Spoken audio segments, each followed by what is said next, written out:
There's certificate? No, by phone number only. Phone number. Like if something happens, we have it in our system already. It will be under your profile. Okay.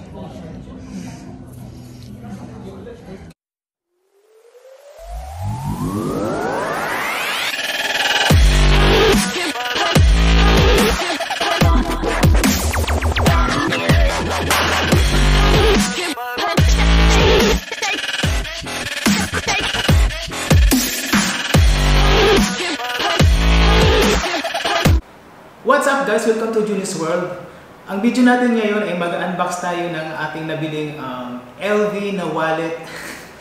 So, itong wallet na to ay matagal ko nang pinapangarap na bumili talaga. So, ngayon ako nagkaroon ng chance na bumili para sa sarili ko guys. So, magkano kaya ngayon ang LV wallet sa mga panahon ngayon na alam mo na.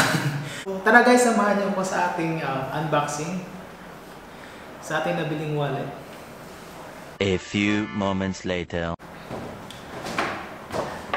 So, ito siya guys. Ayan.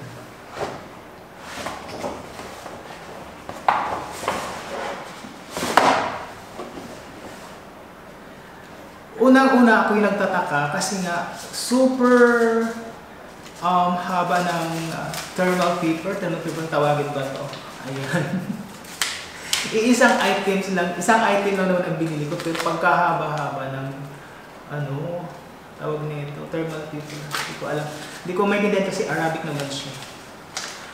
So, binili natin siya ng Kenneth guys. So, ang LV wallet na to ay nabili ko ng 150 KB. So, ito siya guys. Ayan. Kenneth binayad ko. 150 KB. Ayan. At meron pa siyang lagayan ng matawag nito. Ayan o. Diba ang cute? Dito siya naka-insert itong resibo.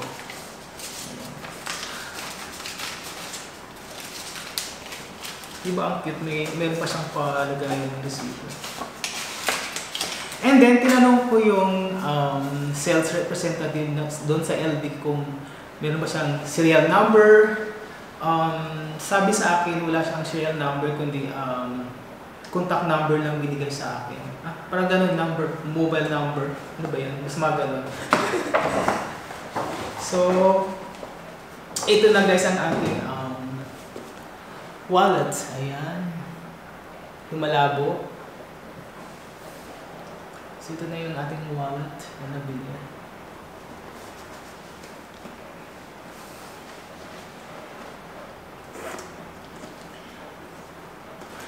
Alam niyo talaga, matagal ko na talagang pinapangarap tong bilhin pero di ko mabili-bili. Hindi ko alam bakit. Hindi ko alam bakit gustong-gusto kong bumili nito. Tingnan natin yung laman ng sober. Ayan. Mayroon siyang envelope.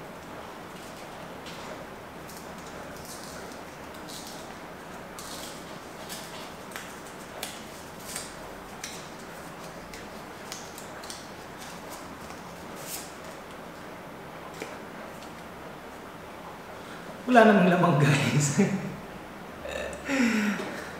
Wala siyang laman. Kala ko naman may laman. Wala. Chika lang pala ng isang maliit na envelope. Balik natin. 12 seconds later. Ayan, ibalik na natin. Moving on, buksan na natin ang ating wallet. Ayan. A few moments later. Pasensya na guys, kasi medyo maingay yung aming water tank sa labas. Dinig na dinig dito hanggang sa loob. Nag-iipon kami ng tubig. So, ito na siya. Huwag natin patagalin. Ito na. Ayan.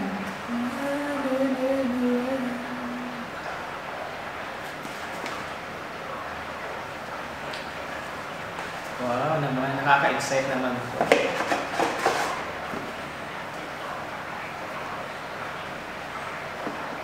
na LV wallet na magagamit ko everyday. So, ito siya guys. Ayan guys. Diba? Ayan. Ito ang loob niya.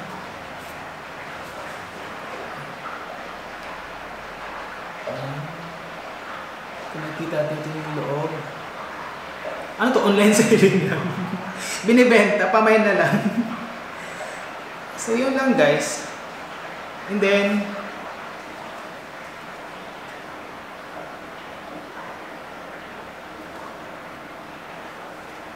ito lang laman din ng loob ng ano niya. Pinaka-card. Basa ba? Basa.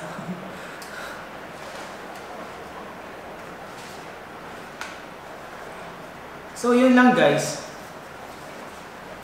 Ang cute. Actually, maraming choices doon pero gusto ko tong ano talaga, classic na wallet. May ibang kulay pa doon pero ito talaga yung parang ano, pagdating sa LV para sa akin, ito talaga yung original color niya. Yan.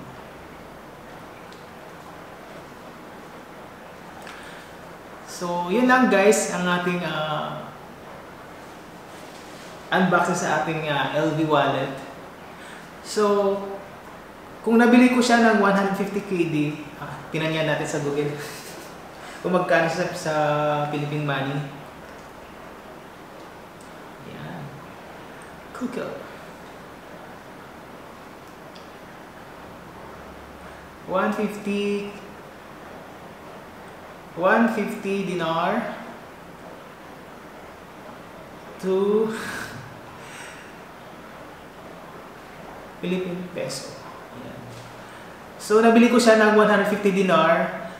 Nasa ano siya, 26,926.73 pesos. Ayan siya guys. So, nasa 26,000, almost 27,000 din yan sa Pilipinas. Ayan. So, accurate siya guys ha, hindi siya gawa-gawa. Ayan. So, yun lang.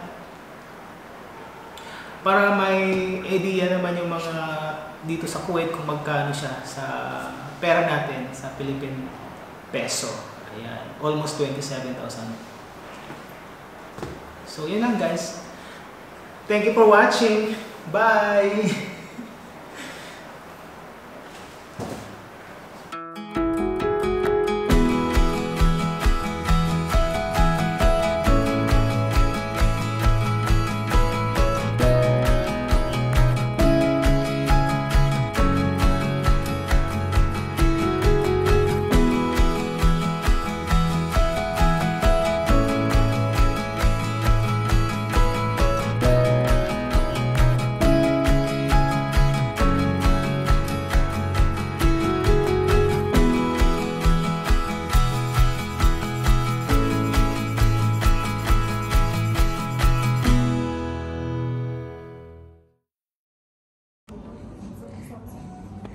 Ito po yung mamamakyo ng LV. Yan po siya.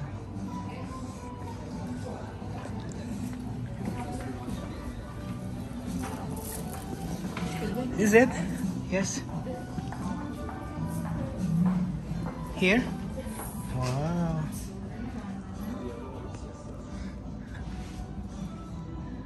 I pick in it.